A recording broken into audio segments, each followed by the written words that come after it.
Ladies and gentlemen, the following segment of the podcast is presented exclusively by Hillsdale College. For over 175 years, four purposes have defined Hillsdale's mission: learning, character, faith, and freedom. Thank you for listening, and my sincere appreciation to our brothers and sisters at Hillsdale for their great sponsorship. He's here.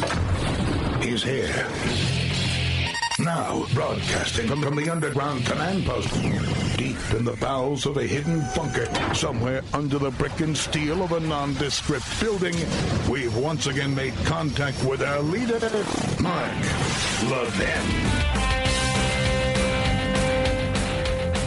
Hello, America. I'm Mark Levin. Our number is 877-381-3811, 877-381-3811. At the bottom of the hour, we have Republican House Leader Kevin McCarthy on the program, who lays into Nancy Pelosi for her dirty work in trying to prevent two Republicans from serving on her Inquisition Committee, Jim Banks and Jim Jordan, two conservatives. Because according to AOC, they were involved in the insurrection.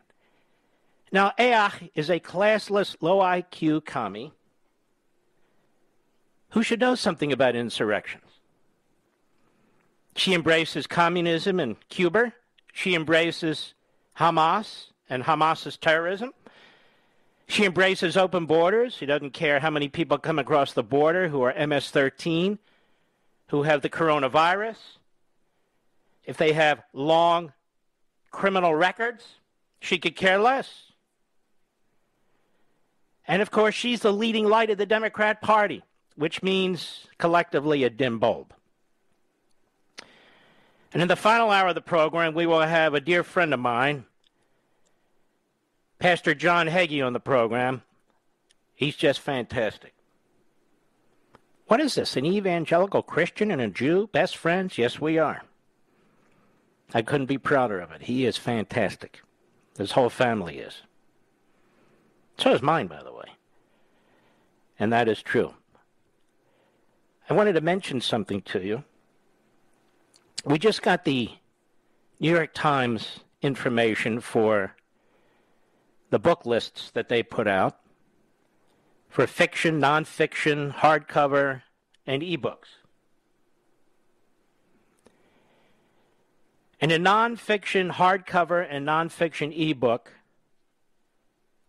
American Marxism was number one. It wasn't even close. We'll have numbers tomorrow, and I will give them to you. You want to know why? This is you. When I started talking about this 3 months ago, and it seems like 3 years ago, I told you if we can get pre-orders up to 100,000, I felt confident that there was a movement afoot, a budding movement. We far exceeded that. We doubled it, and slightly more. And I'm going to tell you why.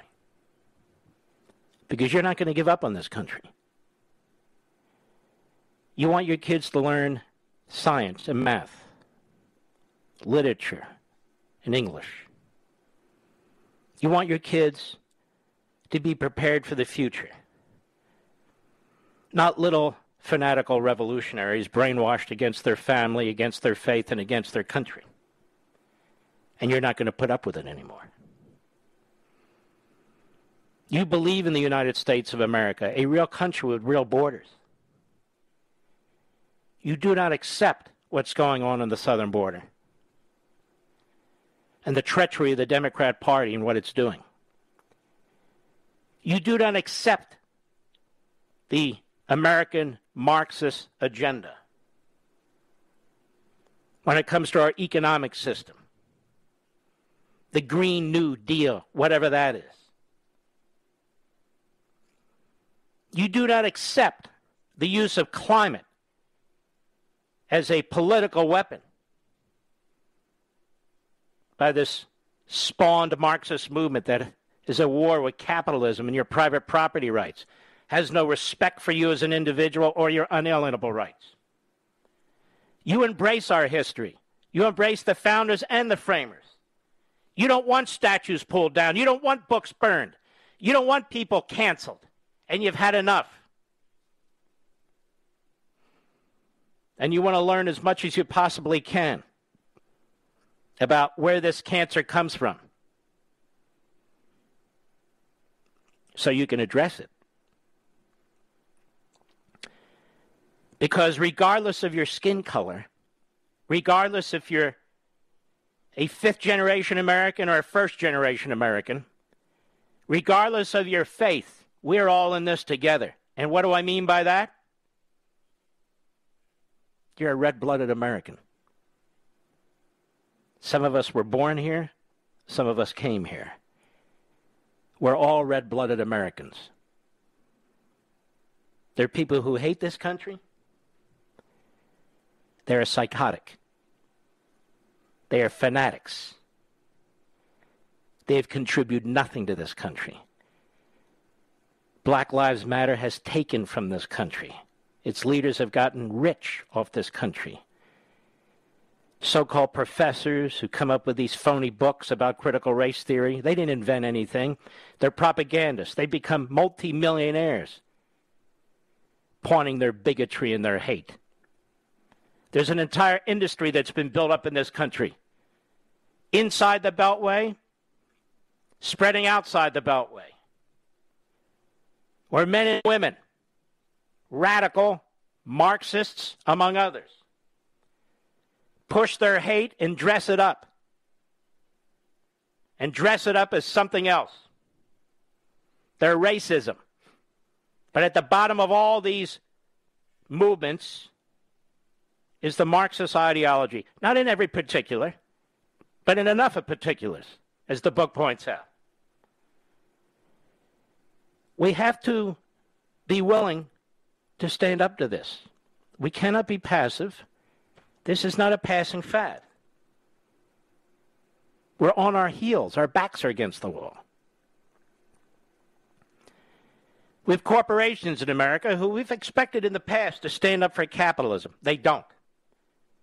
They're not run by capitalists. They're run by corporatists. And corporatists are perfectly happy with big centralized government and partnering with big centralized government and taking whatever crumbs are thrown to them.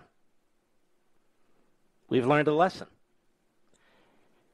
Some of us already knew, but we learned a lesson about the NEA and the AFT, how these teachers' unions view our children and how they view you. They despise you, and they abuse our children.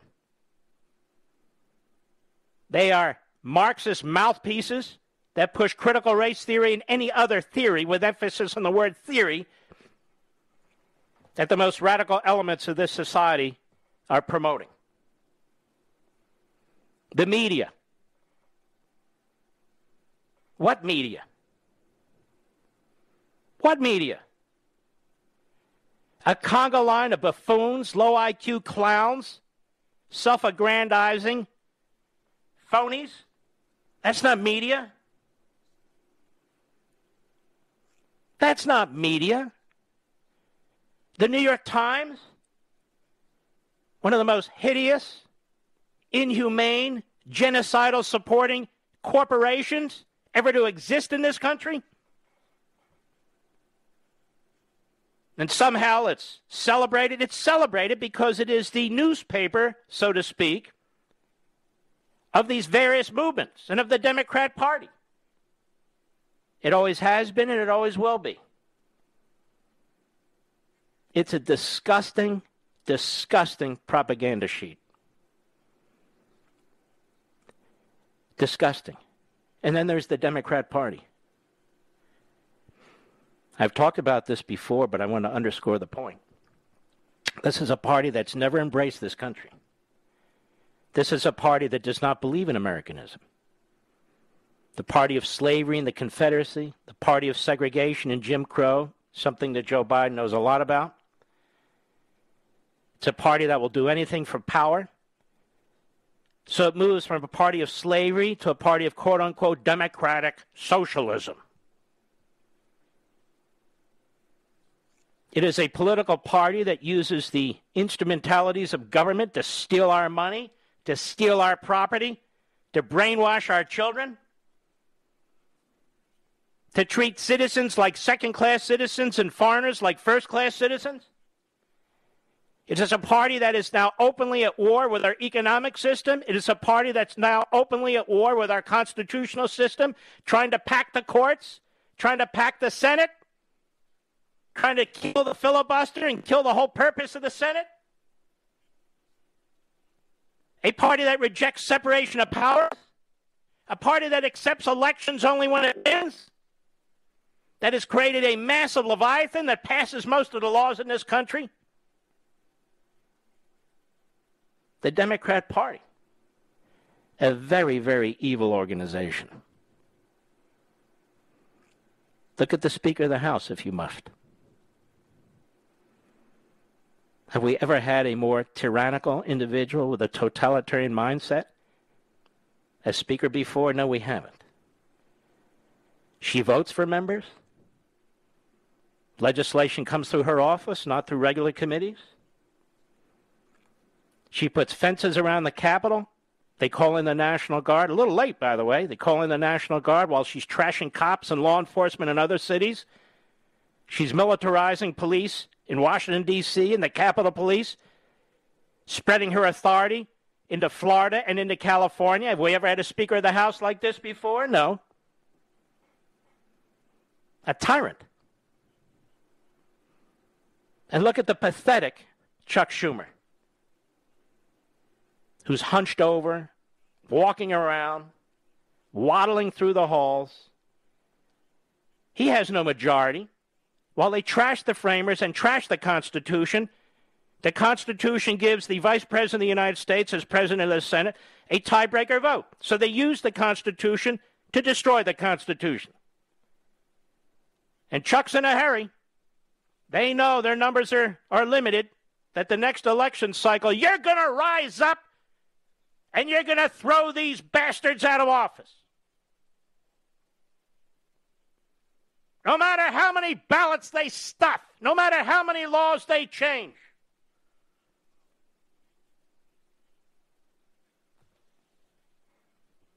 White supremacists. Have you ever heard that phrase used as often as you've heard it used in the last few years? White supremacists. They're not even talking about the Klan. They're not even talking about the neo-Nazis. They're talking about white people generally. Over 60% of the population, white supremacists. Are you a white supremacist? And if you're not white, you're black, you're brown, you're interracial. If you support the society, or if you don't throw in with the revolution, I'm not down with the revolution, then you might as well be white. Because you're told that that's pretty much what you are. Free speech is under attack. Academic freedom is under attack. These massive social media platforms that we were all encouraged to join, where they've made billions and billions of dollars without our consent, using our consumer information, selling it, trading it, God knows what they're doing with it. They get a special privilege in 1993 or 4, I guess it is, so they can't be sued for doing exactly what they're doing now. At least they don't think so.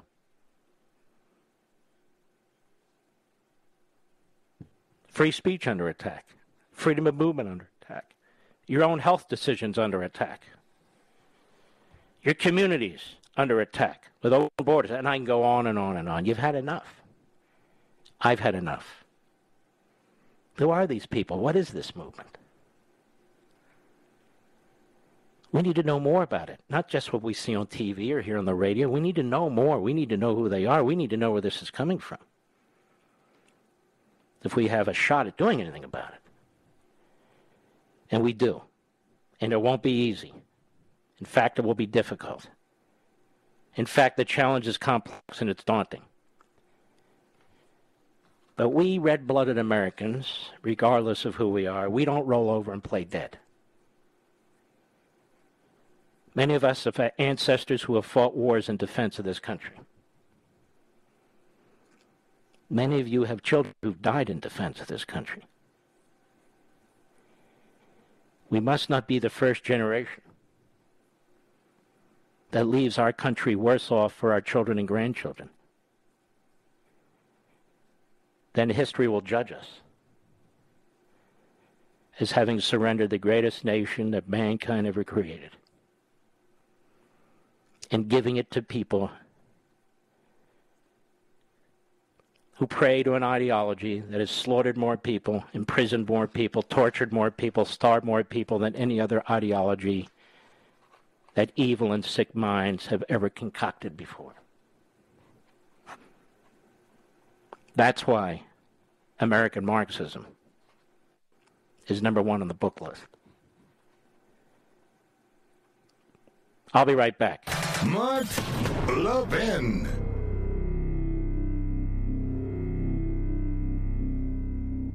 I know you love freedom. Now, how do I know that? Because you listen to my show. And my show and everything I do is about preserving freedom and the form of government that secures it for us. It's the same with Hillsdale College, one of the very best truly liberal arts colleges in the nation. Hillsdale's committed to pursuing truth and defending liberty. Hillsdale teaches students to defend freedom no matter what they major in. Hillsdale teaches them how to defend liberty. And they do that for you, too, through their free monthly digest of constitutional thought called Imprimis. 5.7 million Americans receive Imprimis for free every month. And you can subscribe for free at ləʻvɪn.com. No strings attached. Generous donors who want to preserve freedom for future generations make it possible for Hillsdale to send Imprimis to you free every month. Start receiving Imprimis to learn how to defend the freedom you love. Visit ləʻvɪn for Hillsdale.com. That's L-E-V-I-N for Hillsdale.com. Say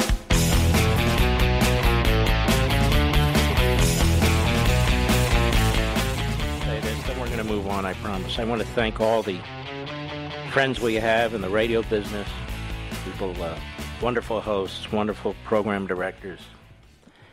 Been terrific. I want to thank all the hosts who have been supportive on Fox. Just terrific. And Suzanne Scott's been unbelievable. Suzanne Grimes over here at Westwood, and Teresa Gage, and everybody else. Everybody else, thank you.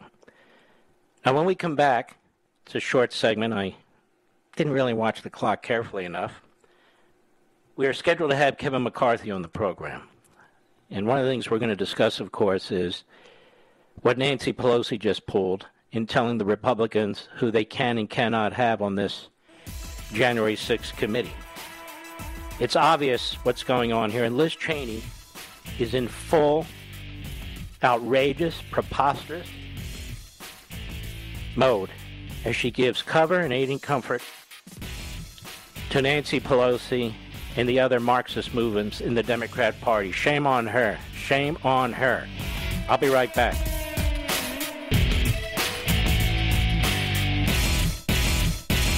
I know you love freedom. Now, how do I know that? Because you listen to my show. And my show and everything I do is about preserving freedom and the form of government that secures it for us. It's the same with Hillsdale College, one of the very best truly liberal arts colleges in the nation. Hillsdale's committed to pursuing truth and defending liberty. Hillsdale teaches students to defend freedom no matter what they major in. Hillsdale teaches them how to defend liberty. And they do that for you, too, through their free monthly digest of constitutional thought called Imprimis. 5.7 million Americans receive Imprimis for free every month. And you can subscribe for free at ləʻvɪn for Hillsdale.com. No strings attached. Generous donors who want to preserve freedom for future generations make it possible for Hillsdale to send Imprimis to you free every month. Start receiving Imprimis to learn how to defend the freedom you love. Visit ləʻvɪn for Hillsdale.com. That's L-E-V-I-N for Hillsdale.com. The Mark Levin Show, where we create the talking points. Call in now, 877-381-3811. Kevin McCarthy, as you know, is the Republican leader in the House, hopefully soon the Speaker of the House. Kevin McCarthy, how are you, sir? I'm doing well. Congratulations on your book. I want to make sure every member, I want to buy one for every member of my conference. Wouldn't that be cool? You hit the nail on the head. No, I'm going to. We're going to talk offline. I'm going to buy one for every member of, because this is exactly. We're on the air now, you know. Day in and day out. I know we are. It's okay. But watch what Pelosi did today. This is what I want to talk about because this is unbelievable. Go ahead. I'll shut up. Okay. Never in the history of Congress, a committee, she wants to pick who can go on. Look at it. She calls me today to object. It's her select committee that just pure politics about January 6th. She doesn't want to answer the question why the National Guard was not there. She didn't want to answer the question of why they weren't prepared. That's the answer. Why did we let these Capitol Police down? Why weren't the National Guard there? They knew on December 14th, the head of the Capitol Police knew what was going to happen, but they have to answer to her. She tried to pick and choose who Republicans could put on. She objected to Jim Banks. She didn't object when Jim Banks served in the Navy and fought in Afghanistan. She objects to Jim Jordan, who's a ranking member of the Judiciary Committee, who has oversight to this. I mean, this is her absolute power trying to control everything. So I just said we're out.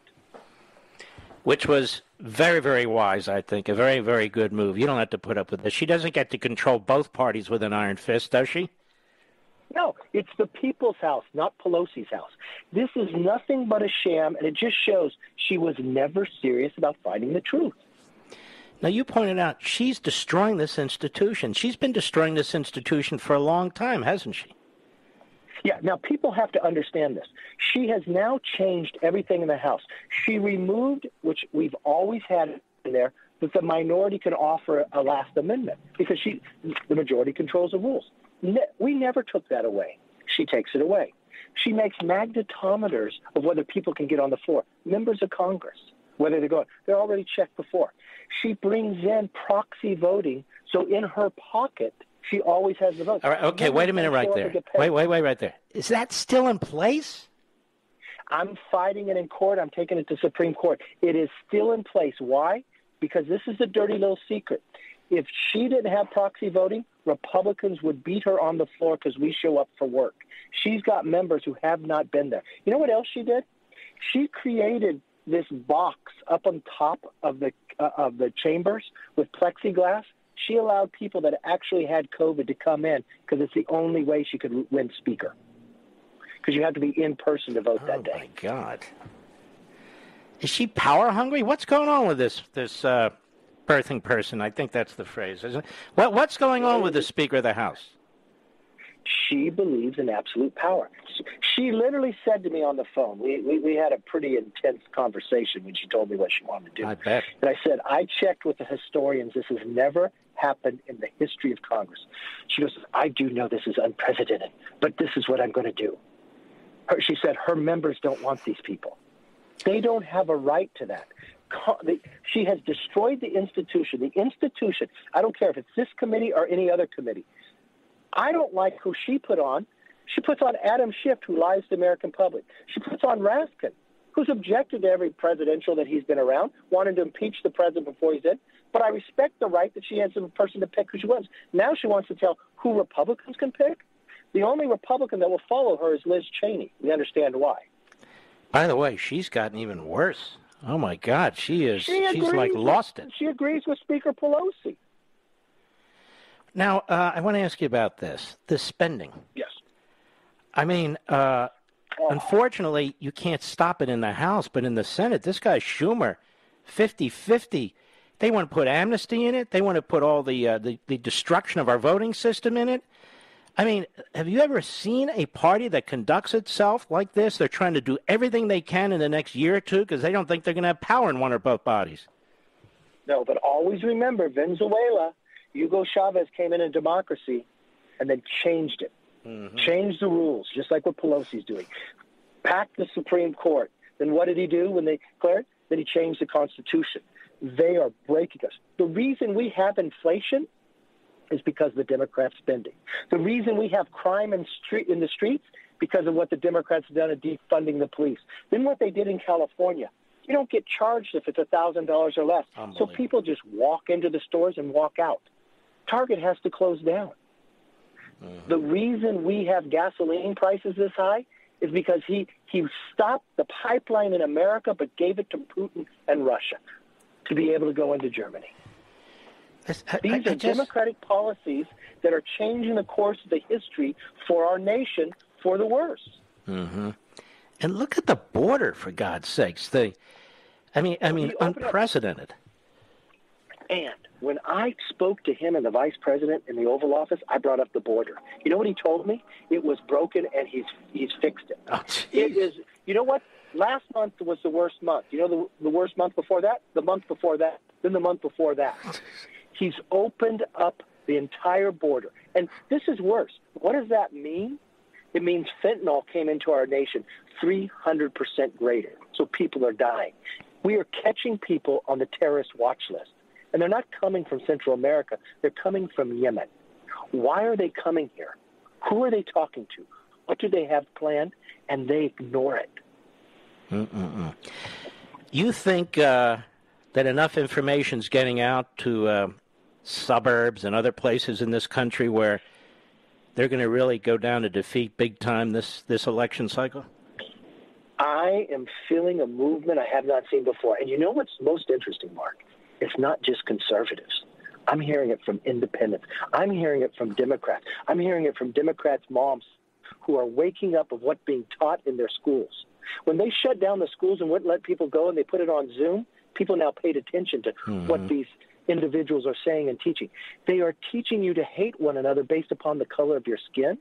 Remember, I imagine it's in your book. What is a Marxist tactic? How do you destroy America? Oh, yes. You try to destroy the foundation. You want to hate the nation instead of love the nation. I mean, think about who they have in their party. Congresswoman Omar, born in a country that wasn't stabilized. She goes to a camp. And what does America do? What America does best, opens up her arms and brings her into this nation. She becomes a citizen. But what do we do that another other nation will allow you to do? You assimilate. You have just as much responsibility as anybody else. You become a member of Congress. Less than 13,000 people have ever had the privilege. You would think she would love this nation instead of hate this nation. You would think you'd want to duplicate this instead of try to tear it down. You think you'd want to emulate it. Because when she became a citizen, Abraham Lincoln was the liberator. Martin Luther King spoke of her dreams. And now she wants to criticize it. America is exceptional. We're not perfect. We strive to be a more perfect union. But they want to tear us down. And what they're trying to do is teach into schools. People are waking up and are not going to take it any longer, just how I'm not going to take it from Nancy Pelosi. This is fantastic. And you should know we've been working hard here behind this microphone, our millions and millions of listeners. They are organizing. They are rising up. It's not just in a school board here or there. There are plans to do a whole lot more. And I want you to know something, future speaker. I was involved in the Tea Party movement and the Reagan Revolution and ultimately the Trump Revolution. I feel it. I smell it, too. You're exactly right. The nation, look, this is not a popular uprising by the people trying to overthrow their government. This is a popular uprising by the people trying to save it. That's what's taking place now. This is trying to save the nation so the kids have the opportunity that we had. So the next century is American century. It's for the people who understand America's more than a country. America's an idea. So when they see those people who crave freedom in Cuba and bring the American flag, they don't think it's racist to have American flag. They don't think it's some negative to have an American flag. They understand what it stood for. They understand what people fought for. They understand that it brought people together. Same thing with 32 years ago when they went to Tiananmen Square and they built the Lady of Democracy. Looks just like the Statue of Liberty because they carry freedom of speech. They understand the greatness of America, and that's why we need people to join with us. It doesn't matter the party you're in, but join a cause that's bigger than yourself because we need it now more than ever. All right. Well, we're cheering you on. Keep taking it to her because she's definitely trying to take this country down. Kevin McCarthy, thank you, sir, and good luck to you. All right, my friend. Congrats on your book. Be well. Thank you. Be well. He's more fired up than ever before, don't you think, Mr. Producer? This is good, folks, because they are pushing everybody to the brink, where they've had enough. Even some people on Capitol Hill, where they've had enough. People who live on the southern border often vote Democrat. They've had enough. People who live in the most dangerous cities in this country, they have had enough. The good old days when Donald Trump was tweeting. Looks pretty quaint now, doesn't it, America? Looks pretty quaint. We have these autocrats. We have these Marxist movements spawned by Marxism. We have the Democrat Party that is the warehouse of these movements. It's exactly what's taking place in this country. When we come back, I want you to hear from a mom at a school board meeting. We'll be right back. Mark Levin.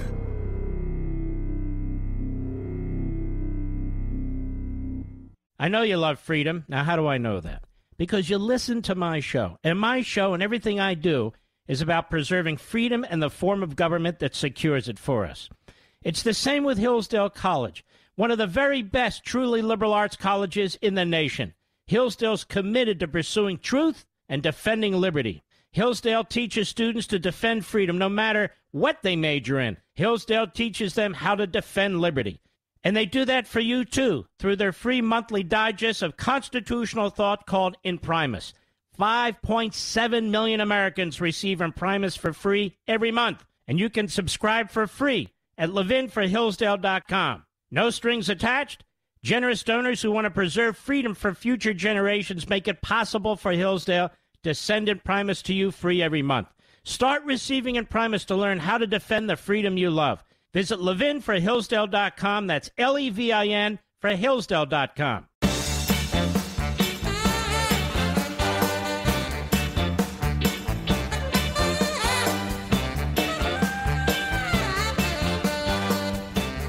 Here's a mom at a school board. I think there's over 13,000 school districts. I went back and looked in America. We're not sure which school district this is, unfortunately. But she's had about enough of critical race theory. And what you're going to hear is more and more people tying this to Marxism. More and more people who are fully informed with the history of what they're talking about so they can run circles around their proponents of these outrageous movements. Cut one, go. I love that we start each meeting with the Pledge of Allegiance, where we all agree that we are one nation, one people, indivisible. Imagine my disappointment when I read this material from a mandatory DE&I teacher training that states that America, I quote, America is a racist country built on racist ideas. It goes on to say, and I quote, privileged white people oppress people of color, and heterosexual people suppress gay people. This training went on to encourage teachers to, quote, use your voice and educate and share the truth about racism with others, and help organize or attend protests. This hateful, divisive material teaches teachers to hate America and ultimately break every person down into privileged and the oppressed. This is the exact definition of critical race theory.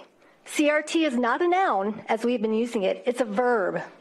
CRT is the action of a Marxist movement that teaches people to hate America, and it segregates people into privileged and oppressed. It sounds a lot like this training. Blue Valley chooses to call this training DE&I. So you can tell the public and the State Board of Education that you don't teach CRT. You can call this whatever you want. The material is CRT. Here's my biggest concern. In the last board meeting, you mentioned having DE&I committees at each school. What oversight do these committees have? What are you doing to ensure this material is not being taught to our children? Recently, one of you up there was quoted, Blue Valley is going to insert DE&I into everything we do, and we will rewrite curriculum to insert DE&I. If this is a material being taught as DE&I, it needs to be stopped immediately, and parents need assurances that this hateful, divisive material will not be built into our curriculum. It's absolutely unbelievable. The extent to which this brainwashing and indoctrination is going to occur, or is expected to occur, it is absolutely unbelievable. This counter-revolution is well underway. It is in every corner of these schools. And but for the pandemic, most of you wouldn't even know about it. Now, I take it, how much time do I have left, Rich? When we come back, some of you have seen this report on Fox News, a fascinating and fantastic bit of journalism on what the Department of Education under Biden and the Biden administration was foisting on elementary, middle, and high schools.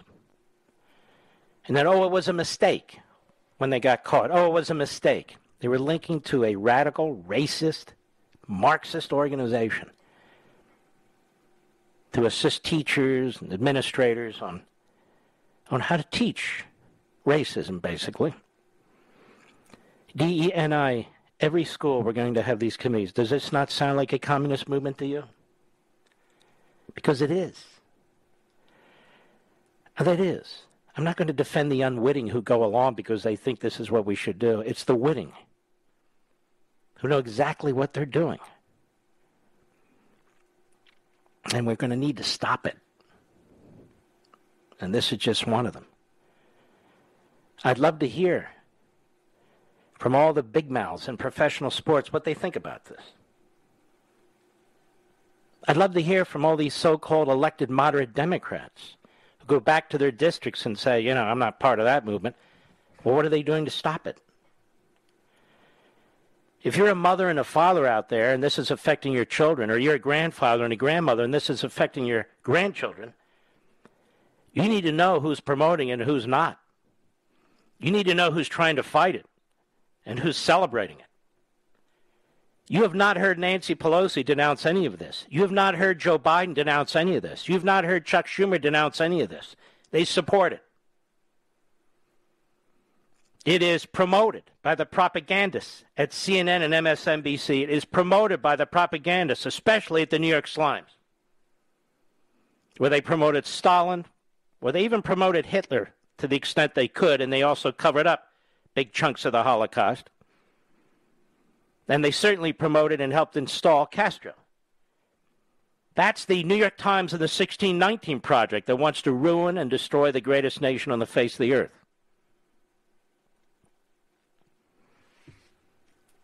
We have General Mark Milley, the Pentagon today. General Mark Milley, we're not teaching racism, and Lloyd Austin, who acts like nothing's going on in his department when a lot's going on in his department. This is a pernicious movement and ideology, multiple movements, that has already leached into our elementary schools, leached into the United States military, leached into our corporations. This is no joke. That's why they have to be called what they're called. Oh, they're democratic socialists. This is beyond economics, so obviously that's included too. This isn't about democratic anything. What's going on in our classrooms, the brainwashing, that's not about democratic socialism. And so we got to get our language back. We got to take back the narratives, and we will. I'll be right back.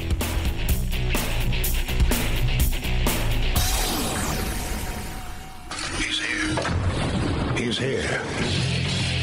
Now, broadcasting from the underground command post, deep in the bowels of a hidden bunker, somewhere under the brick and steel of a nondescript building, we've once again made contact with our leader, Mark Levin. Hello, America. Mark Levin here. Our number, 877-381-3811, 877-381-3881. This so-called commission, this Biden commission on the Supreme Court is meeting. And we can't lose sight of this, and we're not going to lose sight of this. A good friend of mine, Professor Barnett, will be here, what time, Rich? In about 10, 15 minutes, and we're going to spend some time on this because he says not so fast, and so do I.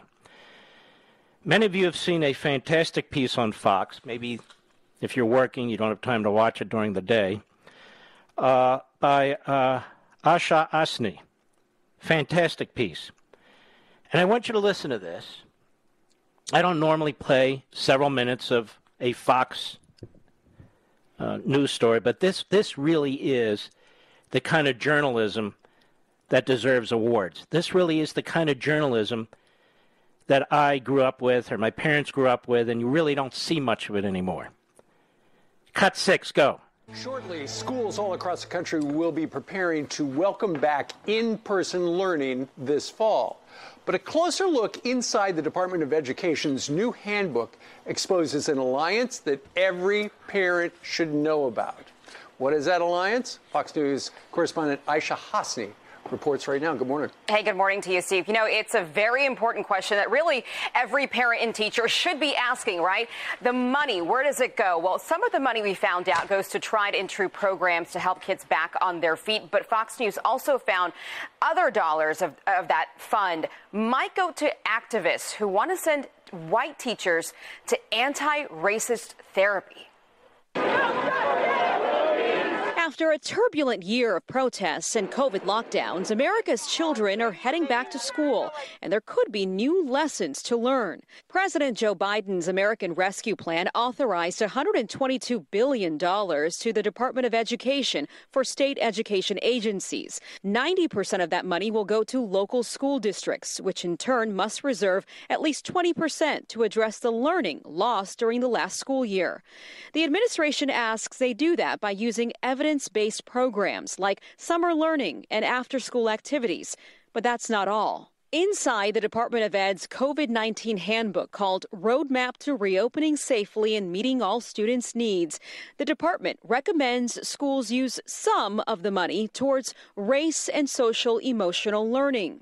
The manual offers a direct link to a group called the Abolitionist Teaching Network, who will help schools transform. Abolitionist Teacher Network, a network that is dedicated to not creating new schools or reimagining schools, but destroying schools that do nothing but harm Black and brown children. Dr. Bettina Love, an author and activist, created the Abolitionist Teaching Network in 2020 to develop and support educators to fight injustice within their schools and communities. If you don't realize white supremacy is in everything we do, then we got a problem. Love wants white teachers to undergo anti-racism. Hold right there a second. This out-of-the-closet racism. Out-of-the-closet racism is dressed up as something our kids need to be taught. Did she say a word about slavery? Not a word. Does she not sound like a female version of Louis Farrakhan? Yes, she does. This is why I call critical race theory Louis Farrakhan dressed up as scholarship. And worse, because at bottom it promotes Marxism. That's exactly what this is. Separatism, nationalism, based on race, destroying the existing white society, get the white man. This is street thuggery for which people are being paid millions, making millions, an entire industry. And thanks to the NEA and the AFT, and thanks to the educational bureaucrats who run these school systems, and thanks to these passive ignoramuses who sit on these school boards with one or two maybe exceptions, this is where they're taking us. Go ahead. Stop them from what she calls spirit murdering Black and brown students. So one of the things that I bring to this work is a significant history of trying to trouble my own racial identity and trying to help other white teachers. We have to listen to insane maniacs like this woman slapping herself around. I don't know what her head problem is, but don't project it onto me and everybody else. You work that out with your own psychiatrist. We're surrounded by these psychos and these racists. It's unbelievable. Go ahead. They're internalized white supremacy and anti-blackness. We also found the group... What the hell do you think you're talking about, internalizing white supremacy and anti-blackness? You know, if all of this were true, we'd have massive race riots in our country right now. And the vast majority of white people, which make up 2/3 of the population of this country, wouldn't be as passive as they are. So who the hell are they talking to? What the hell are they talking about? These are vile human beings. Go ahead. Activists across the country whose job they say is going into schools to dismantle oppressive structures by mapping, canvassing. I'd like to go into schools and dismantle oppressive structures, Mr. Producer, like the National Education Association, the American Federation of Teachers. Can you think of more oppressive structures anywhere in a school system? I can't. Go ahead. Groups and coalitions creating media and propaganda. education cannot save us. We must save education. Oh, thank you. We must save education. So they want to create activists, racist activists, bring them in the school systems to monitor everything from what clothes people are required to wear, what the classrooms look like. Oh, yeah. No question about it. Go ahead. If teachers find school uniforms to be oppressive, ATN would send in their activists to help abolish them. So let's slow down. How can clothes be oppressive, Mr. Producer? Are clothes people? They're inanimate objects. These people not only spread racism, they are illiterate. Go ahead. You call us, we will fund an activist in residence, and he or she or they will find out how. They will do the research, they'll do all the organizing, teachers and parents show up, and we dismantle. And they dismantle. See, ladies and gentlemen, doesn't she sound like Farrakhan? Or does she sound like an intelligent person? Go ahead. Hundreds of them around the country doing this work. Love has a history of making controversial statements on Twitter, like this tweet from 2020, in which she writes, "Mediocre, greedy, rich white men are killing us." It's unclear how the Department of Ed chose ATN as the resource for race and So she posts that on social media. Was she banned? No. Is she a racist? Yes. And the Department of Education, which is now pulled back because they were caught by Fox, used her and her group specifically as a reference to contact to help you to create the curricula. Go ahead. Learning. Although Biden's Deputy Education Secretary, Cindy Martin, is an advocate of Bettina Love. Last fall, while she Okay, so let's slow down. So the number 2 person at the Department of Education is an advocate of this racist moron. And she was confirmed by the United States Senate. I wonder how many Republicans voted for her in the Senate. But this is Mr. Moderate, Unite the Country Biden, who nominates her. All throughout our government, he's picked the most unhinged, insane racists, propagandists, anti-capitalists, anti-Bill of Rights individuals he possibly can, from the Civil Rights Division of the Department of Justice to positions in the Treasury Department overseeing guns and gun purchases. Everywhere. Go ahead. Superintendent at San Diego schools, Martin invited Love to train teachers to stop spirit murdering black students. Spirit murdering. See how they come up with these insane phrases? Spirit murdering.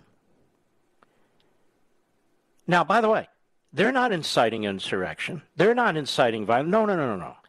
The Marxists in the classroom, the Marxists in the unions, the Marxists in the White House, they're not inciting anything. No, they're not inciting insurrection. And by the way, when they're violent, they're mostly peaceful. We already know all this. Go ahead. What's interesting is that there is a legal disclaimer from the Department of Ed that says any resources or links they do offer, quote, do not necessarily. And now they put out a statement saying, well, this was a mistake. We didn't really mean this. Really? The Deputy Secretary of Education promoted this woman, embraced her ideology. The President of the United States appointed the Deputy Secretary of Education. This is who Joe Biden is. This is what he believes. All the nitwits in suburbia who say, I'm tired of all the confrontation with Trump and his tweets. You prefer this? The unleashing of racist, hateful demagogues on our society? You're paying for them. They're indoctrinating the teachers. They're indoctrinating the students. They're turning education inside out. They're not teaching science. They're not teaching things they need to teach. I'll be right back. Mark Levin.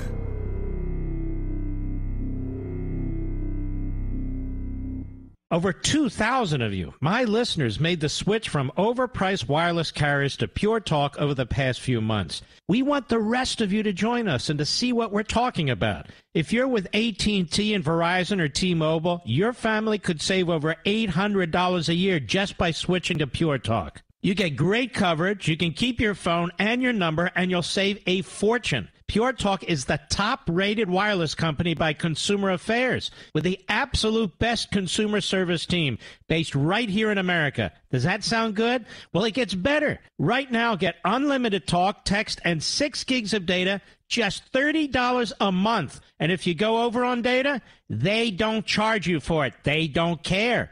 Go to puretalkusa.com and enter promo code Levin Podcast. Again, puretalkusa.com, promo code Levin, Levin Podcast. And when you do, you'll save 50% off your first month. That's puretalkusa.com, promo code Levin Podcast. Pure Talk USA, simply smarter wireless.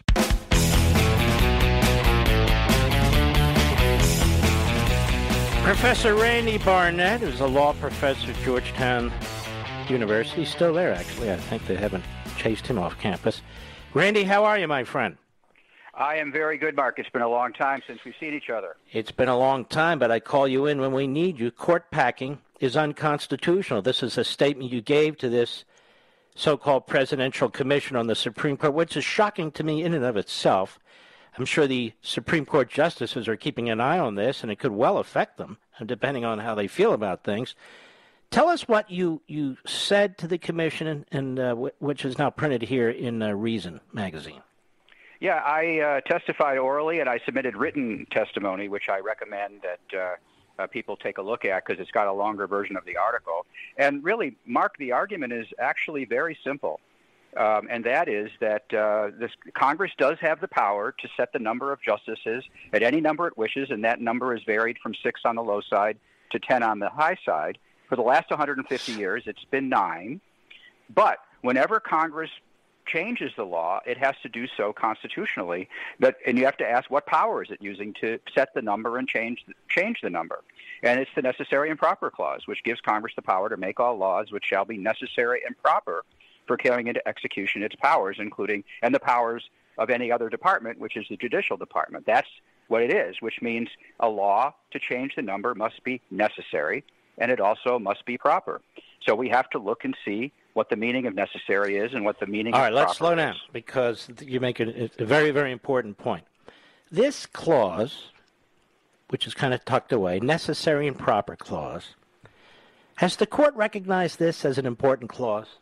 Absolutely, including in the Affordable Care Act challenge. In the Affordable Care Act challenge, 5 justices said that the individual insurance mandate was not a proper exercise of Congress's power. They can't make you buy insurance under the Commerce power. That's improper under the necessary and proper clause. Mm-hmm. So this is a very serious clause. Go ahead. The fifth vote, Chief Justice Roberts, saved the law by reading it as not being an unconstitutional mandate. He read it as being a tax instead. But he did that because he conceded that a mandate would be unconstitutional under the necessary and proper clause. Mm-hmm. Now, you're applying the necessary and proper clause to this because if not applied here, then really, what's the point? Every law that Congress passes, it does under the necessary and proper clause. And here's how John Marshall talks about the meaning of the necessary and proper clause in McCulloch versus Maryland. This is the canonical thing that the courts follow. Here's what he said. Now this is one of the seminal cases early in our history. Go ahead. Right. Let the end be legitimate. Let it be within the scope of the Constitution, and all means which are appropriate, which are plainly adapted to that end, which are not prohibited, but consists with the letter and spirit of the Constitution, are constitutional. So the first part of that quote is, let the end be legitimate. And it's very, very simple. Changing the number of justices to influence the direction of the court, to change the way the court rules, is an illegitimate end. It therefore fails the necessary and proper clause test of McCulloch versus Maryland. But wait, there's more. Because not only is it unnecessary to a legitimate end, but it's also improper. Again, I cite what John Roberts wrote, and that is that an end would be improper if it undermines, for example, the separation of powers. And that's exactly what court packing is attempting to do. And I think the Supreme Court would see that that's what court packing is attempting to do. All right, that raises an interesting question. I have another one, too. Would the Supreme Court rule on what can be done to the Supreme Court? I don't like making predictions, but I sort of think they would, because this is their thing, and they need to be able to protect themselves. But you know, Mark, before we ever get there, a law has to come out of the House, from the House Democrats. It's got to go to the Senate, and every senator has the power, a privilege of raising a point of constitutional order. They did so against Obamacare. And once they make that objection, there has to be a debate in the Senate and a vote on the constitutionality of the law. You know as well as I know that there will be senators, once they know this argument, that will raise that point of constitutional order, and we're going to have a big debate about that in the Senate, and we'll see what happens in the Senate. That's way before it ever gets to the Supreme Court. First, it has to pass the Senate. But, Randy, being the constitutional expert you are, you've got to be concerned about the way the Constitution's being talked about. You've got to be concerned about even the efforts by some in the Senate, by the majority party, I guess.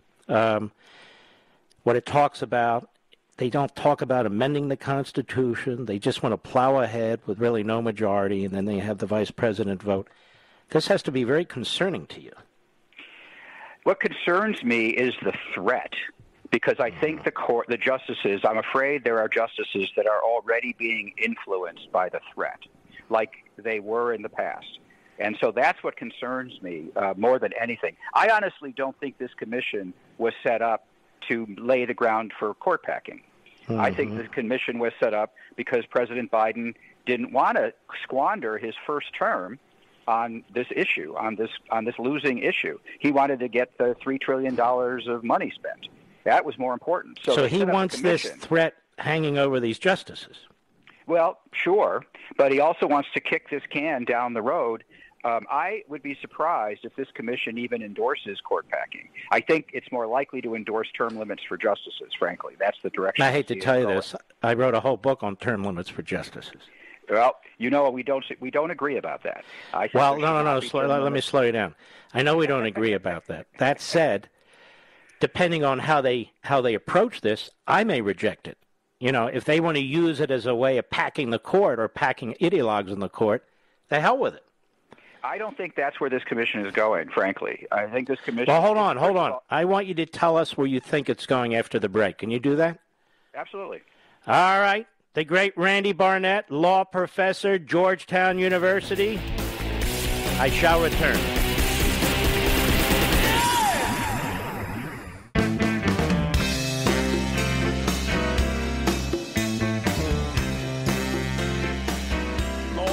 Logic than allowed by law.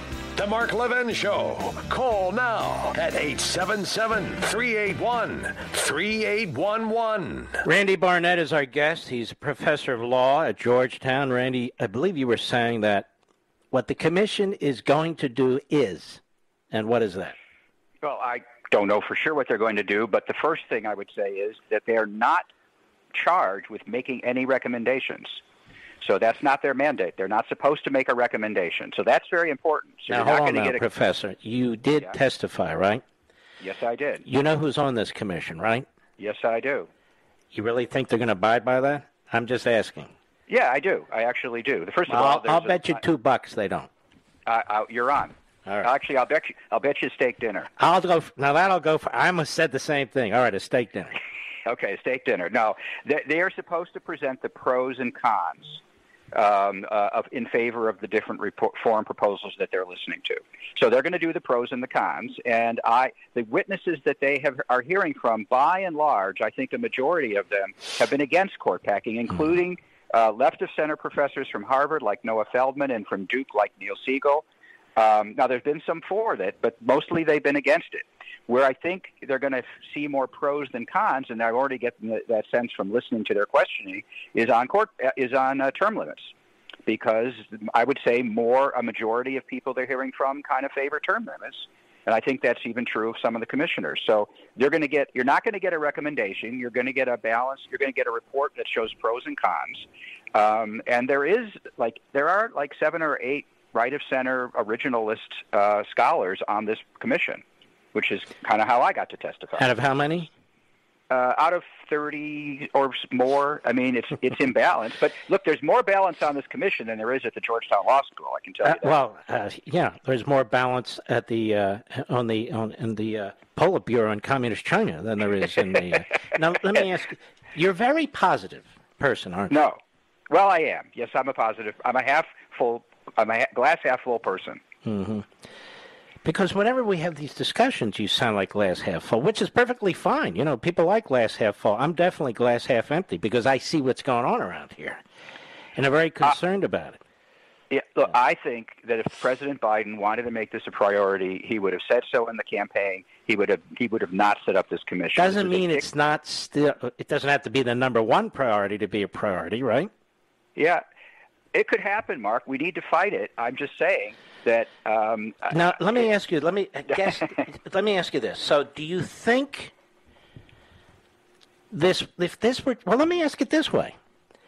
If there's a challenge here, and the focus is purely on the Supreme Court, I suppose you could bring it to a federal district court, and then bring it to a circuit court, right? There's no conflict of interest there, is there? No, there are actually some serious procedural questions about how you would challenge this. What do you do? Once it got, I'm not sure. I've read some stuff. In the last day since I've testified, I've actually been reading stuff about it.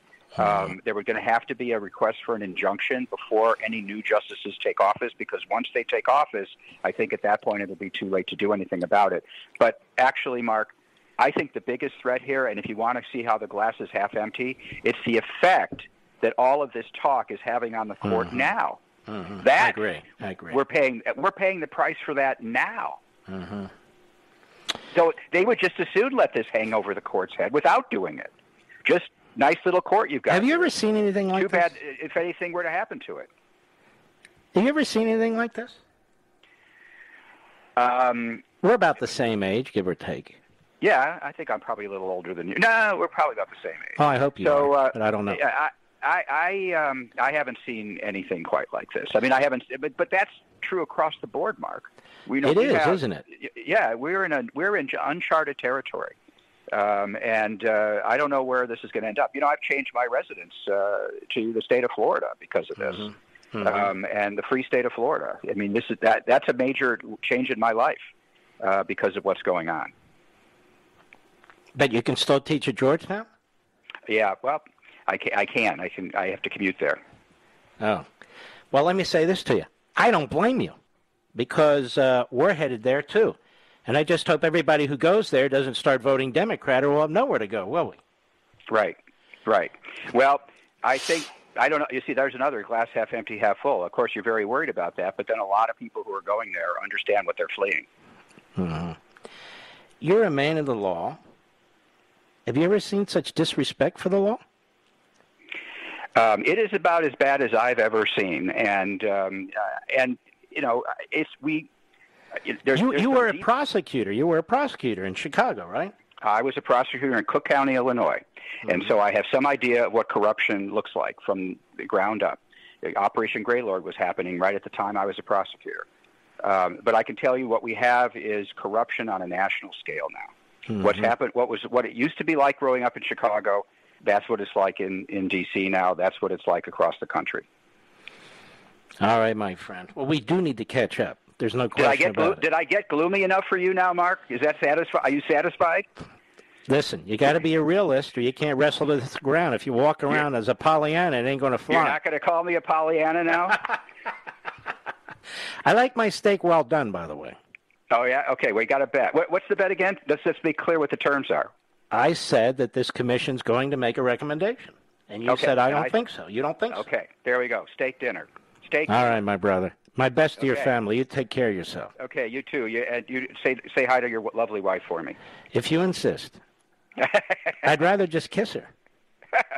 Yeah, but don't do that for me. Do that for yourself. No, of course not. All right, Randy. Okay. God bless.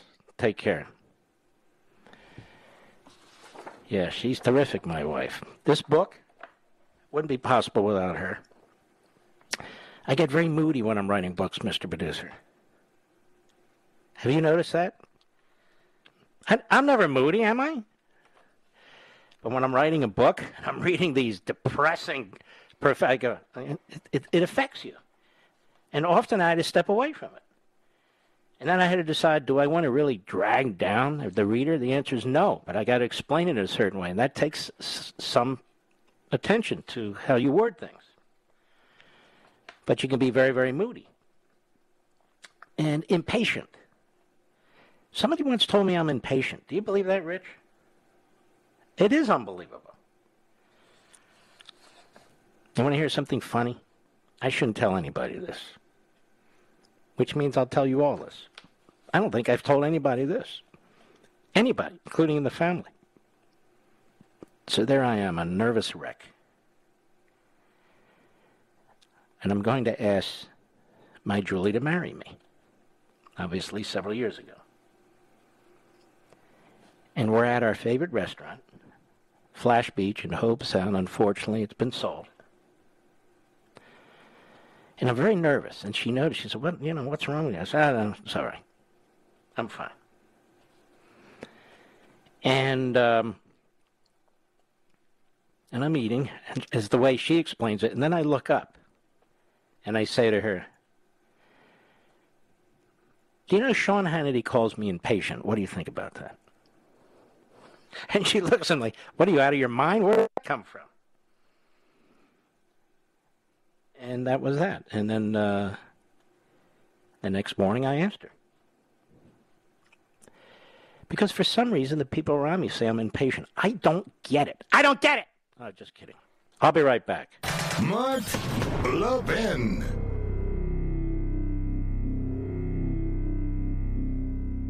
Over 2,000 of you, my listeners, made the switch from overpriced wireless carriers to Pure Talk over the past few months. We want the rest of you to join us and to see what we're talking about. If you're with AT&T and Verizon or T-Mobile, your family could save over $800 a year just by switching to Pure Talk. You get great coverage, you can keep your phone and your number, and you'll save a fortune. Pure Talk is the top-rated wireless company by Consumer Affairs with the absolute best consumer service team based right here in America. Does that sound good? Well, it gets better. Right now, get unlimited talk, text, and 6 gigs of data, just $30 a month. And if you go over on data, they don't charge you for it. They don't care.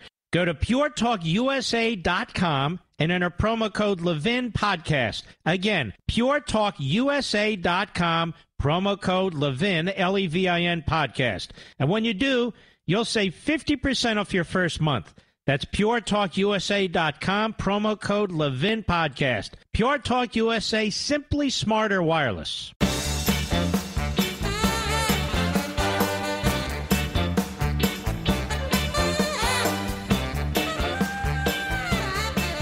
Well, I'd say it's well past time for a couple of phone calls here, Mr. Producer. To whom shall I speak? Oh, yeah, my man Don from Lake Ronkonkoma. Let me tell people something quickly here, Don. Every time a new book comes out, mine or my father's, Don makes a beautifully handcrafted wooden stand for the book. Not just a stand, but a really remarkable mechanical stand, if you will. And sometimes he uses wood, as he did for this last one, for American Marxism. That comes off of truly special trees. Some of them have passed, some of them have died already. And I always look forward to this. And little did I know that my dad and Don had a little bit of a back and forth letter writing taking place, because my dad really, really appreciated, Don, what you did for him. And and so do I, and I want to thank you. Well, your dad was, both you and your dad were very, very special, and your dad supplied books, autographed books to my grandchildren, and I never forgot that. And your new book, Mark, is so special, especially page 250, where we must take it upon ourselves, to teach our children and grandchildren about the magnificence of our country, the Constitution, and capitalism, and the evils of Marxism. And I've been doing that all my life with my kids. Mm-hmm. When my daughter came home from high school, her social studies book had a passage in it about the Cold War and how Mikhail Gorbachev ended the Cold War. Little mention of Reagan, no mention of Thatcher, nothing about Ragevik. I was outraged. I went up to the school during a parent-teacher meeting, and I pointed it out. I go, this is nonsense. What I wound up doing is writing my own textbook for my children, and I did that a couple of years ago. And I wrote about Cicero and John Locke and all the people that you have brought to the airways, Mark, because you've inspired me all the years that we've been friends for so many years. Boy, how many years have we known each other now? Oh, since the beginning of your program. I know we almost met at 20 years. Oh, yeah. 2003, we were at the Rainbow Room with Mark, with Sean Hannity, and we met up there with your boy and had a great time. It's a long time ago. But, we were corresponding back and forth for years. You understand we're getting old, Don, yeah. Right? Yeah, a little bit. Hair's a little grayer. Well, hey, don't brag. I want to thank you, your beautiful family, and all that you do, Don. You're a great patriot. You got a beautiful family, and it's just very kind of you. And I want people to know about it. Well, I keep spreading the word about what you're doing with your books, and don't worry, I'm taking care of my grandchildren and my children. I'm constantly grinding it into their heads about the evils of socialism and Marxism. So, all right, my brother. I've been in your corner for years. Take and care. God bless you. Yes, you have. Yes, you have. He is such a decent guy. And my dad took to him very, very much because he said, "Wow, who sent me this?" Just a very thoughtful man. All right. What the hell am I doing that I haven't pulled this up, Mr. Producer? All right. I need another caller, please, as I'm working on this. Say that again. Toms River, New Jersey, Maria, the great WABC. How are you? I am great, Mr. Levin. How are you this evening? Very well, thank you. I want to thank you for the outstanding patriot you are. I always look to you for information about the Constitution. I just want to thank you for all that you do. And I have a quick question for you. I had seen on Fox. True or false or multiple choice? I guess it's a true or false. Mm-hmm. Now, this afternoon on Fox News, they said that the Department of Education website had a link to some kind of abolitionist. You know, I just played it. What they're saying is that the Department of Education material sent to over 13,000 school districts provided a link that school districts could use, and they could use this organization to help them develop manuals, teaching lessons, training. And this organization is through and through racist, white-hating, American-hating, and in my view, Marxist. And after hours and hours of this on Fox, finally the Department of Education said, well, we made a mistake. Problem is the Deputy Secretary of Education was close to the woman who headed...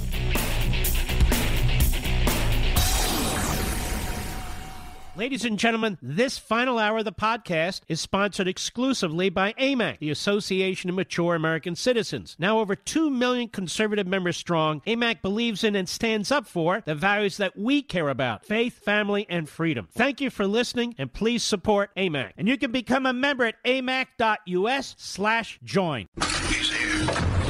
He's here. Now, broadcasting from the underground command post, deep in the bowels of a hidden bunker, somewhere under the brick and steel of a nondescript building, we've once again made contact with our leader, Mark Levin.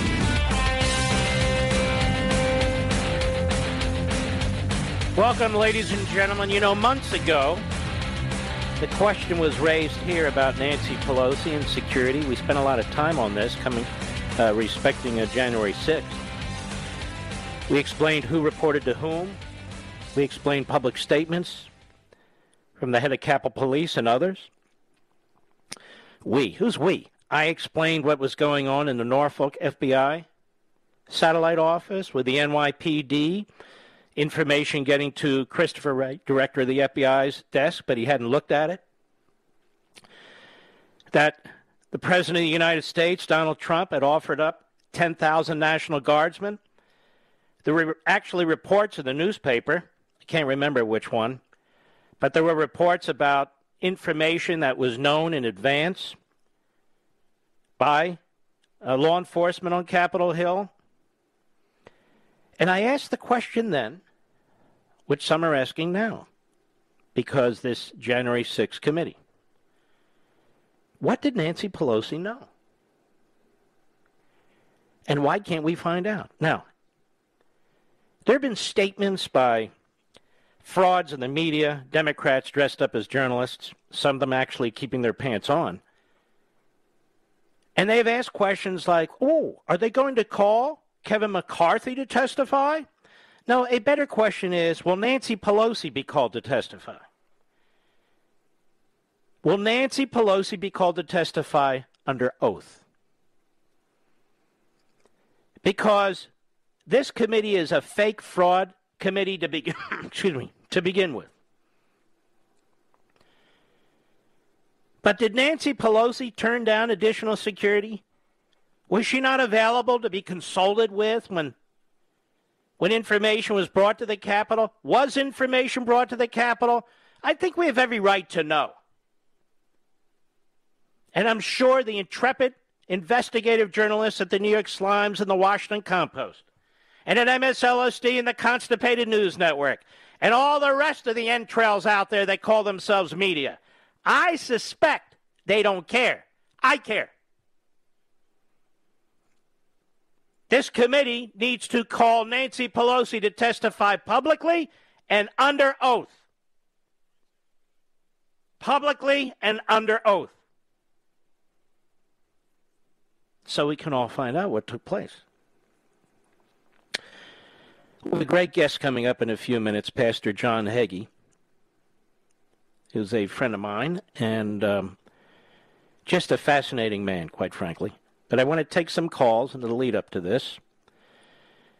Let us go to, Barbara, Westchester, New York, the great WABC. Barbara, how are you?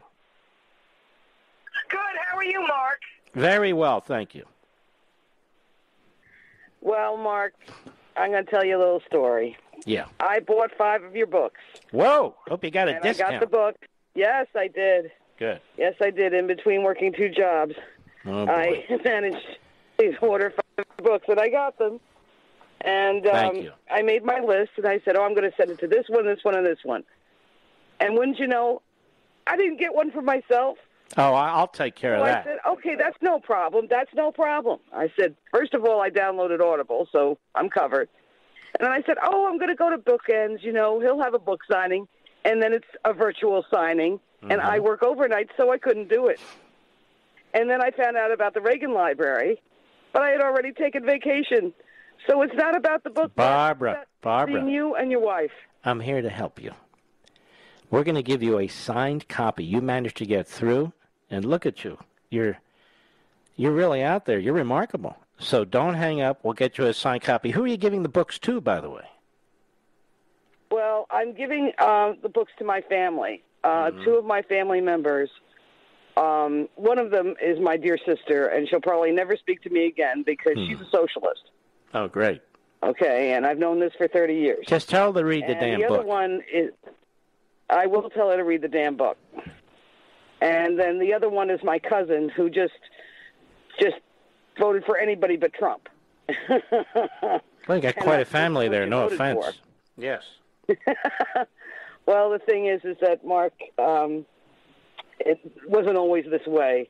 Mm-hmm. I lost my mom about 9 years ago. Oh, sorry. And she was the rock. Mm-hmm. And if she was here, she would be a very unhappy lady. Mm-hmm. She'd say, this is not what my 5 brothers fought on 3 fronts for. Wow. Okay? Mm-hmm. Right? And this is not what one of them freed the camps for. Wow. And it destroyed him.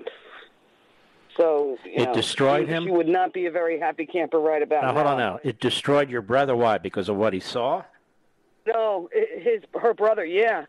Because he helped free the camps in Europe. the concentration camps. Mm-hmm. And it had destroyed him. He never ever got over it. He couldn't believe that people could treat other human beings that way. He just never got past it. It destroyed him. What do you think he would say today if he learned that for most of the Holocaust, the New York Times tried to cover it up and keep it from the American people? Do people even know this about the New York Times? It's truly unbelievable. I had to bring that to my sister's attention. Mm-hmm. And I said, that's not the only thing they covered up. Everybody should drop the New York Times. Like, that's enough. Oh, that's enough. Yeah, right. Well, listen, you sound great, Barbara. Don't hang up. We'll get your address. We'll ship that off to you immediately. You take care of yourself. Let's go to David, who is in Perth, Australia. Hey, mate, how are you? On the Mark Levin app. How you doing there, David? How are you, mate? Thank you very much for taking the call. It's 8 o'clock in the morning over here. And I just want to ring up and share a little story as quick as I can with you, mate. I just want to wish yourself and everybody that listens to your show and to share this with you, I want to wish you the very, very best of luck in the war that you are now going into. I was actually born and raised in England, educated there, and I left there in 1998 because you could see the writing on the wall after Thatcher, right? And I came to live down Australia. And Australia is a magnificent country, but if you think that it is like the Crocodile Dundee, crocodile wrestling, beer-swilling nation that it still pegs itself as, you have got another thing coming. The socialist cancer, and I do not use that word easily, mate, because my wife died of it, right? But that socialist cancer has spread through this country, and it is absolutely devastated. We are currently in lockdown because these insane, pissing competition premiers want to try and impress the electorate, right? I had a business in America for about 3 years, in about 2013 to 2015 and a half, right, in Sugar Land, Texas. And I didn't really want to come to America, to be honest with you, because I'd prejudged it. But when I came to America, I had a nirvana moment. The light went on. And I'm going to try not to cry now. But I realized what you are all about. And it's because of that you have led the world. And if the Biden train, which is coming down the track, if that runs over you, sir, we will never, ever see the like again. So I want to wish you and every single person that listens to your show, I want to wish you success, because this is a friggin' war, my friend. Mm-hmm. And if you do not win that, we will be in the global socialist nirvana. So I'm just saying that, mate, from somebody that's been around the traps a little bit, am I? Very, very well put. Very, very well put. This is, we don't have any time for Pollyannas here. This is absolutely serious. These are not opponents. They're not adversaries. These are enemies. They view us with contempt and hate, and they want to destroy everything we've accomplished. And these are people who've accomplished not a damn thing. They're just ideologues. They're punks. David, don't hang up. We're going to figure out how to get you a signed copy of this book, too, Mr. Producer. I know that won't be easy, but we're going to do that, and I want to thank you so much for your call. Very, very kind of you. That's David, Perth, Australia. We are heard everywhere. You can't escape us. I'll be right back. Mark Levin.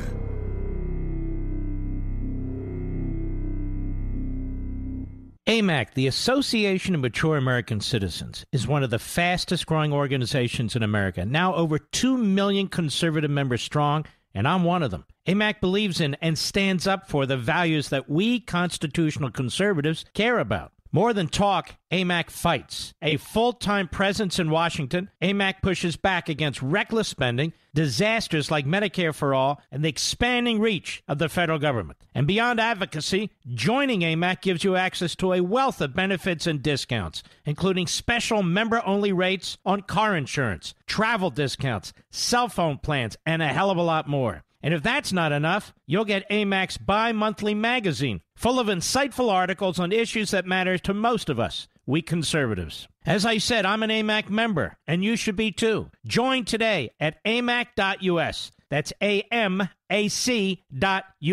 Stop supporting the liberal agenda that the other 50-plus organization has been pushing for. Join AMAC instead. AMAC.us.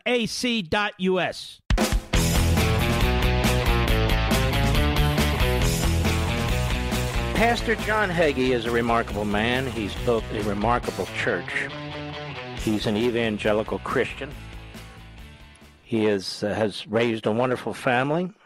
He is one of the leaders in what's called CUFI, one of the leaders in the movement for evangelicals to support the state of Israel, and really is a force for such good in this country, given that there's so much troubling issues and things going on in this country. And he's written a fantastic book. It's called Absolute Power, Unlock Potential, Fulfill Your Destiny. Pastor Hagee is my pastor. I joke about this, but I feel he is. Pastor Hagee, how are you, my friend? I'm doing well, Mark. It's an honor to be with you tonight. Likewise, likewise. So tell everybody why you wrote this book. Mark, I wrote this book because it's a time for the people of America to be encouraged who are sick and tired of the bad news coming out of Washington and every conceivable source. Absolute Power is written to help a person learn to transform every one of their problems into an opportunity for their personal success. Absolute Power is a book that will birth a new dawn of hope to help the individual achieve their goals, their dreams, and to do that with confidence in themselves and in God Himself. It will help you release your personal potential to discover wealth and the skill of communication. That's communication with your wife, your husband, with other people. Absolute Power makes the impossible possible. It transforms defeat into victory. Stress becomes peace, and doubt becomes faith in God. This is a book that you will enjoy reading. It will help you forget the fake news and the 2 aspirin every night you're taking so you can sleep. So rather than praying to government, rather than praying to false idols, like Marxist ideologies and so forth and so on, it's a fantastic book. What you're saying is, no, wait a minute. There are ways to find your way. There are ways to achieve so much. There are ways out of your dark corner. You're just looking in the wrong place, right, Pastor? That's absolutely the message. Don't let someone else predetermine your future. Don't let your past control the present. And sometimes the best thing that you can do with fake news is turn it off and start thinking about the good things that are going on in your life. You have a chapter here, The Power of Forgiveness. Tell us about that. The power of forgiveness is one of the foremost powers in Christianity. Every time you pray the Lord's Prayer, you say that. Forgive us as we forgive those. Because the Bible very clearly indicates that if you will not forgive other people, God will not forgive you. Therefore, your forgiving other people requires you forgiving other people. The Bible says that if you come to the altar and you remember that you have something in your heart that requires you to forgive another person, stop praying and go make it right with that person. Because forgiveness is something that time alone takes care of, but forgiveness is an act of volition, and only the sufferer is qualified to make the decision. To forgive is to set a prisoner free and discover that that prisoner was you. Which kind of relates to the chapter on the power of your mind, does it not? Yes, indeed. The power of your mind simply, in a simple sentence, would say, if You change your thoughts, you can change your world. Solomon said, as a man thinketh, so is he. Mm-hmm. Our thoughts are the decorations inside the sanctuary where we live. Everything can be taken from a man, but one thing, the last of the human freedoms, to choose your attitude in any given set of circumstances and to choose your own way. The power of your mind. When the Bible says, think on these things, think on these things. Those were the directions of St. Paul. And be renewed in the spirit of your mind, he writes in Ephesians 4, that you may put on the new man, which was created according to God in true righteousness and holiness. Let this mind be in you, which was also in the Lord. You are responsible for what you allow yourself to think about. You start thinking in the negative, you absorb the negative memories, you take someone's negative comments or feelings about you, and you let those become the dictators of your own emotions. Mm-hmm. It is your responsibility not to think about those things. You choose what you think about so that your present state of mind and that your future is a joyful journey in spite of the resistance that you're getting. Now, Pastor Hagee, you just, by the way, the book is fantastic, Absolute Power. We will link to it, but also you can go directly to Amazon.com and other locations. But Amazon.com, it's up there, and I strongly encourage you to take a look at this book. It's very spiritual. It's very uplifting. It's from a very, very wise man. You recently lost, I guess, your best friend, correct? A rabbi just down the street. Tell us about him. You know, years ago, when I came to San Antonio, I really felt directed of the Lord to have a night to honor Israel and the Jewish people. And it was because that the Israeli Air Force at that point in time had bombed the nuclear reactor at Osiris, and the blame Israel first mentality of the media was really blasting Israel and especially their leadership. And I told Diana, I said, America should be celebrating the fact that the Israeli Air Force is taking nuclear weapons out of the hand of this lunatic. And I said, we should be congratulating the Jewish people rather than condemning the Jewish people. So we're going to have a night to honor Israel. I'm going to invite the churches of San Antonio to come to the Light of the Cockle Theater, and we're going to do this. And when I made that announcement, it sent shockwaves through the Jewish community. They were concerned what my agenda would be. I had never met Rabbi Scheinberg, and at that moment in time, he walked into my office and said, in a very loving and gracious way, he said... Hold it, Pastor. I have really apologized. We have a break. Can you stay with me? Sure, I can stay with you. Because I want you to continue this. So you met this rabbi, and he said something to you. And I want to talk about that. We'll be right back.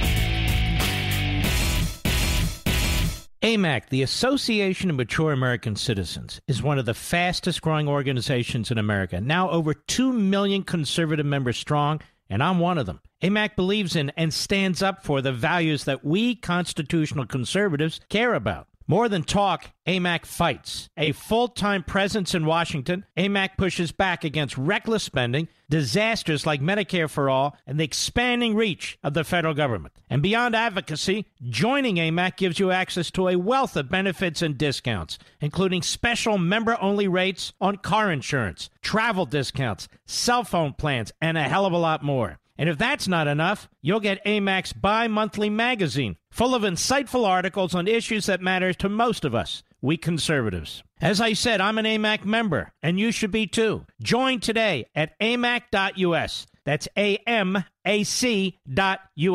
Stop supporting the liberal agenda that the other 50-plus organization has been pushing for. Join AMAC instead. AMAC.us.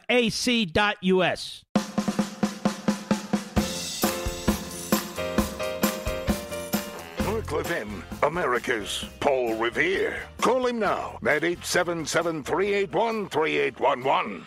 Pastor John Hagee is the founder and senior pastor of Cornerstone Church in San Antonio, Texas. My wife and I were there. My mother-in-law and I were there. We love this church. It's a non-denominational evangelical church with more than 22,000 active members. He's authored more than 40 books. This book is fantastic, Absolute Power. It'll bring you out of your stupor if you just follow some of the things that the pastor talks about here. He's founder of something very, very important as well, Christians United for Israel, a Kufi with over 10 million members. Hagee Ministries television and radio outreach spans America and nations of the world, and many of you watch it. Those of you who don't live in and around San Antonio, he is a terrific human being. He's got this fantastic book, Absolute Power. I would like to encourage you to go get it. It's on Amazon.com and elsewhere. So, Pastor, you were telling us about this gentleman who came into your office. Rabbi Arnold Scheinberg was his name.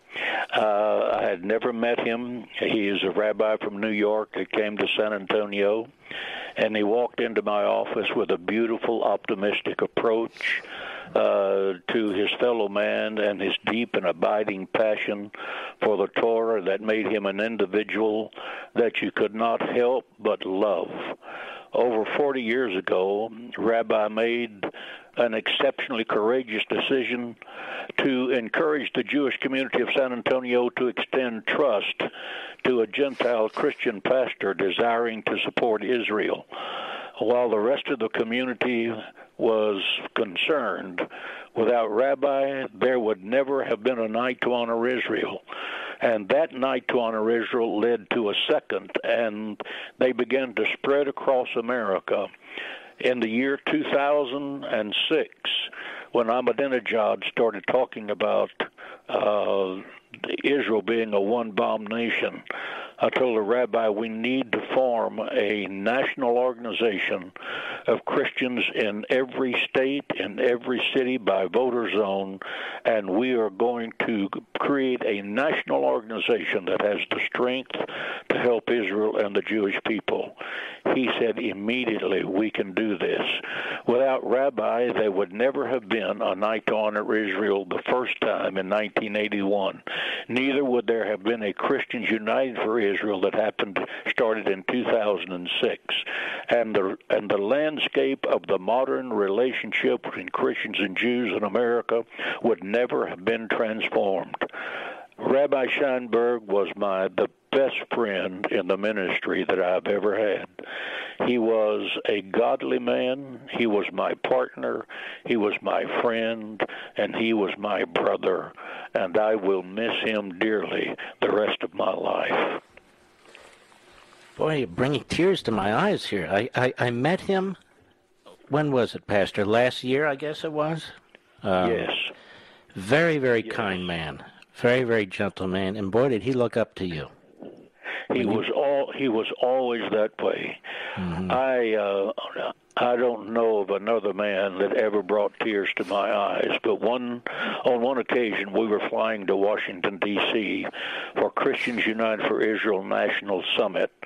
We have around 6,000 people come from America, and I was reading the newspaper, and Rabbi was facing me in a seat, and he tapped the newspaper, and I put my newspaper down, and he looked at me.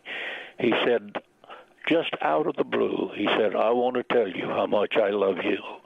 I would take a bullet for you any day to save your life. And I looked back at him, and I said, Rabbi, and I would take a bullet for you. That's the kind of friendship we had. The last time I was with him, he brought me into his office, and he said, I am living day to day according to the doctors, but there are going to be 5 speakers at my funeral, my 4 sons who are all rabbis, and you. And he said, and I want you to tell this city and the world about our relationship together, how much that we loved each other, and that love birthed something that is changing the world. Boy, I'll tell you. And also, you have told me and members of my family about how you came to really love the state of Israel, your visit to Israel the first time. And yes. Can you touch on that for a few minutes? I know that's not enough time. Yeah. Sure. No. In 1978, I went to Israel with a small group of people from my church of just 18. Now we tape about 600 every time. But in 1978, I was at the Western Wall, and I was praying. I had a list on my prayer list. And I looked over my left shoulder, and there was an elderly Jewish man sitting in a rocking chair, rocking back and forth, kissing the Torah, and tears were on his face. I was moved, deeply moved, by his devotion to the Torah. And I turned back and faced the wall, and this thought flooded through my brain that was unshakable. That man is your spiritual brother, and you don't know one thing about him, and he's terrified of you. I want you to do everything in your power to bring Christians and Jewish people together in a non-threatening environment where that they feel something they haven't had for 1,800 years, the love of God. That was such an overpowering thought, I just lost concentration on the other things I was praying about. I left the wall and told my wife what I felt I was supposed to do. And she said, however, are you going to do that? Christians and Jews have been at odds for 1,800 years. I said, I do not know, but I know I'm supposed to try. And try we did, and the door opened when the bombing of Osiris and the news media attacked Israel. And I said, this is our opportunity to have a night to honor Israel. And that took off, and it has been a rocket ride from that day until this one. It has been nothing more than the providential hand of God that made it all happen. America, you can hear what a wise man this is. And I don't really need to introduce Pastor Hagee to the country. The country knows Pastor Hagee.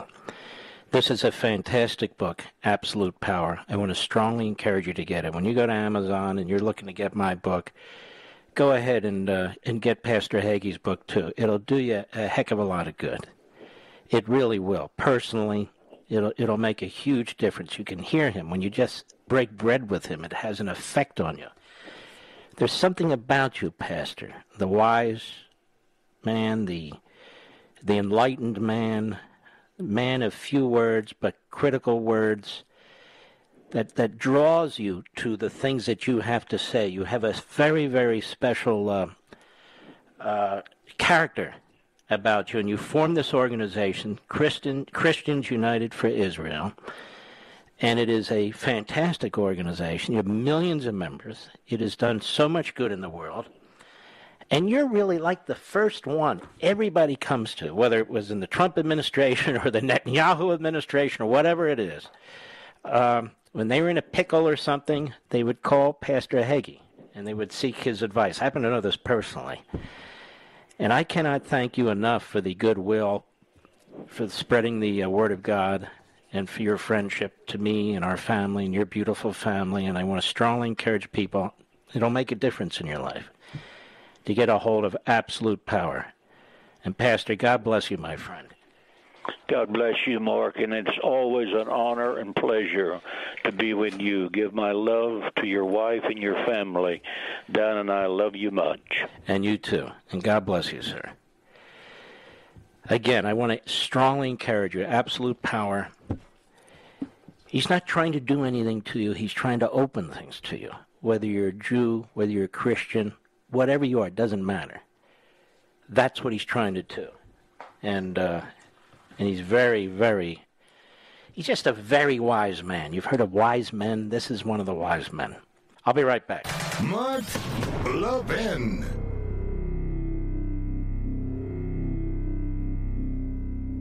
AMAC, the Association of Mature American Citizens, is one of the fastest growing organizations in America, now over 2 million conservative members strong, and I'm one of them. AMAC believes in and stands up for the values that we constitutional conservatives care about. More than talk, AMAC fights. A full-time presence in Washington, AMAC pushes back against reckless spending, disasters like Medicare for All, and the expanding reach of the federal government. And beyond advocacy, joining AMAC gives you access to a wealth of benefits and discounts, including special member-only rates on car insurance, travel discounts, cell phone plans, and a hell of a lot more. And if that's not enough, you'll get AMAC's bi-monthly magazine, full of insightful articles on issues that matter to most of us, we conservatives. As I said, I'm an AMAC member, and you should be too. Join today at amac.us. That's AMAC.us.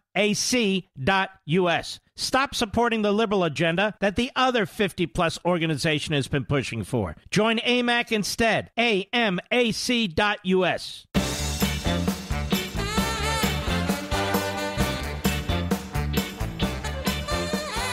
Pastor Hagee's book is Absolute Power. If you want a book that will uplift you and spirit you, it's not preachy. It's a wise man and a wise book. I would encourage you to get Absolute Power. You can get it on Amazon.com. I also want to thank you, those of you who just are tuning in. American Marxism is number one on the New York Times bestseller list for nonfiction hardcover and nonfiction ebook, and the combination of nonfiction hardcover and nonfiction ebook. There's a lot of books out there about people writing about themselves or, their careers or what have you, and they're very, very interesting. They really are. Jesse Waters' book is terrific, as an example. I'm not writing about any of that stuff. If I was, I wouldn't be pressing this book so hard. I've had other books before. The only other book that I pressed this hard was Liberty and Tyranny. I am promoting this book because I'm promoting the ideas in this book. I am promoting the revelations in this book. I am promoting the activism in this book. Those of you who have called this show or listening and you say, why? The word why. Why is this happening? Why do these people think this way? Why are they doing this? I try to answer all of that.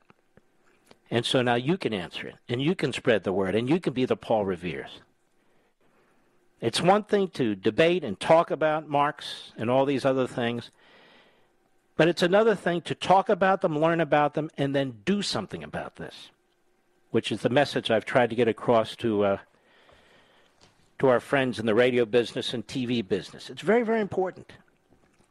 Very, very important. This is our moment. This is our time. We either fail or we shine. And we are developing this movement. And at the back of the book, I talk about how we can develop this movement. The big difference between liberty and tyranny and American Marxism, among others, but the big difference is the Tea Party was already spontaneously developing. They just came out simultaneously.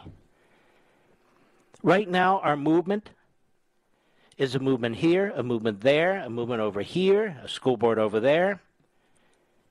We just need to provide direction, all of us together. We need to galvanize all of us together. And I argue in the back of the book how each and every one of us can make a difference, in small ways and large, in our own roles.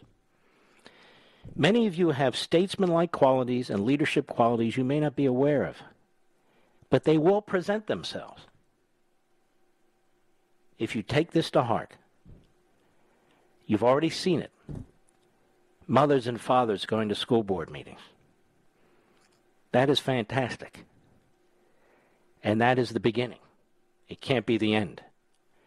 We need to take on the National Education Association, the American Federation of Teachers. We need to take on the corporate boardrooms that have turned against us. We need to take on the critical race theoreticians. We need to take on the colleges and universities that produce these Marxist movements, and there are ways to do that. We need to take on these front groups and these movements that are trying to destroy diversity and unity in this country. I was saying to Mr. Producer, and I know it seems obvious, but when you start to think about these things, here we have a majority white country. How do we know this? Because we hear about it endlessly. About 2/3 of the country. And that number is going down every year. And it'll be going down a lot next year with millions of people pouring into the country because obviously our government wants them to, the vast majority of whom aren't white. Okay, fine. But the more that you teach racial hatred, the more that you teach people to hate people because they happen to be white, or the more you teach people that they are victims because they happen to be non-white, the more you fail to teach assimilation into an American culture, but teach to hate the American culture, you are setting nuclear bombs off in the heart and soul of this country. That is what you're doing. That is what they are doing to this fantastic country, these various Marxist movements. You want to be impoverished? Then embrace the Green New Deal, because it's not a Green New Deal. It's a red old deal.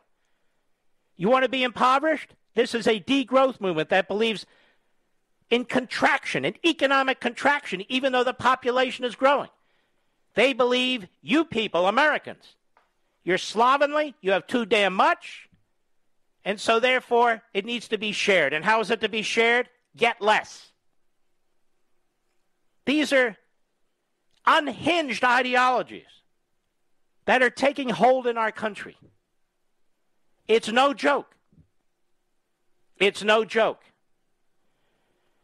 And so it's all kind of out there. It's kind of circulating. It's swirling around. It's dispiriting. It's dragging you down. In one place, in one book, I can lay it out. I can unravel it. And then I can say, now here's what I think we should do. And you may have your own ideas. God bless you. I hope you do. And for your personal situation, to improve your life, happiness, Pastor Hagee's book, Absolute Power, while you're there. Thank you for making this book number one. I'll be right back. No, I'll see you tomorrow.